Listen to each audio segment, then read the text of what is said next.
أعوذ بالله من الشيطان الرجيم.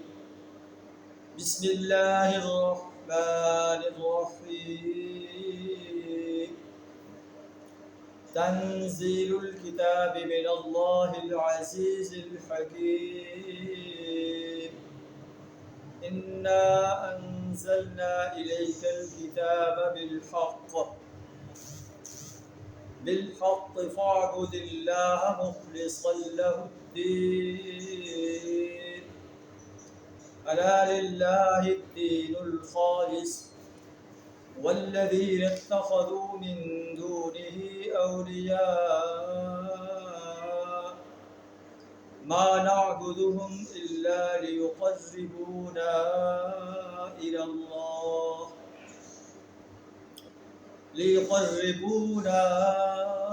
الله زلفى إن الله يحكم بينهم فيما هم فيه يختلفون. صدق اللہ العظیم. سورہ الزمر کی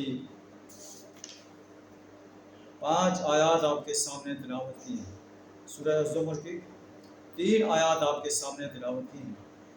سورہ الزمر مکی صورت ہے. ان میں مکی صورتوں میں توحید و رسالت اور آخرت پر بڑے مدلل انداز سے بیان کیا گیا ہے.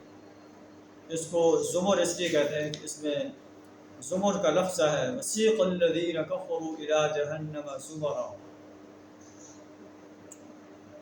سورت کا آغاز ان الفاظ سے ہو رہا ہے تنزیل الکتاب من اللہ العزیز الحکیم. اس کتاب کا نزول اس اللہ کی طرف سے وہ ہے جو زبردست ہے، حکمت والا ہے، دانا ہستی. انا انزلنا الیک الکتاب بالحق. ہم نے آپ کی طرف کتاب کو حق کے ساتھ نازل کیا ہے. فاعبد اللہ مخلصا لہ الدین. بس تم اللہ ہی کی بندگی کرو، دین کو اس کے لیے خالص کرتے ہوئے، اطاعت کو اس کے لیے خالص کرتے ہوئے. الا للہ الدین الخالص. خبردار دین خالص اللہ کا حق ہے. خالص اطاعت اللہ ہی کی ہونی چاہیے، بندگی اور پرستش اللہ ہی کی ہونی چاہیے، حکم ایک اللہ ہی کا چلنا چاہیے، حاکمیت اللہ ہی کی ہونی چاہیے، نظام وہی جو اللہ نے ہمیں دیا ہے وہ نظام اسلام. والذین اتخذوا من دونہ اولیاء. وہ لوگ جو اللہ کے علاوہ دوسرے لوگوں کو سرپرست بنائے ہوئے ہیں. ما نعبدهم الا لیقربونا الی اللہ زلفا. وہ اپنے اس فعل کی توجیہ یہ کرتے ہیں کہ ہم تو ان کی عبادت صرف اس لیے کرتے ہیں کہ وہ اللہ تک ہماری رسائی کروا دیں.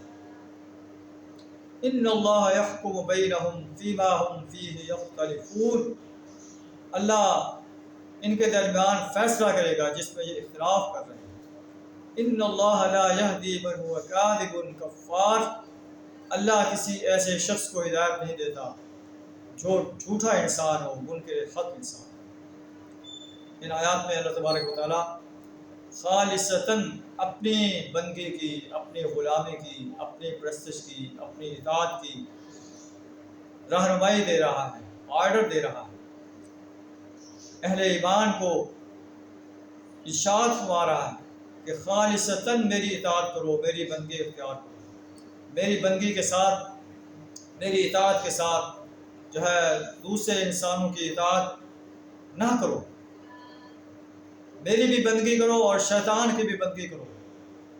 ظالم انسانوں کی بھی اطاعت کرو، ان کے بھی آرڈر کو مانو. اور میں جو تمہیں آرڈر دے رہا ہوں اس کو زبان سے مانو اور عملی طور پر اس کی مخالفت کرو. میں نے سود کو حرام کرا دیا ہے، اس کو تم کھا رہے ہو.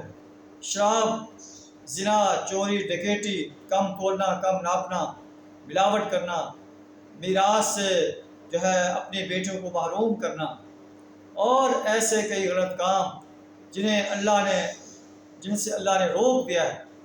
اگر ہم ان سے نہیں رکتے تو ہم اس کا مطلب ہے اللہ کے آرڈرز کی نافرمانی کر رہے ہیں. زبان سے اللہ کی اطاعت کا اقرار کرتے ہیں، عمل سے اس کی مخالفت کر رہے ہیں. ایسا قیامت کا روز نہیں چلے گا۔ قیامت کے روز ہمیں اپنے ایک ایک غلط کام کا حساب دینا پڑے گا۔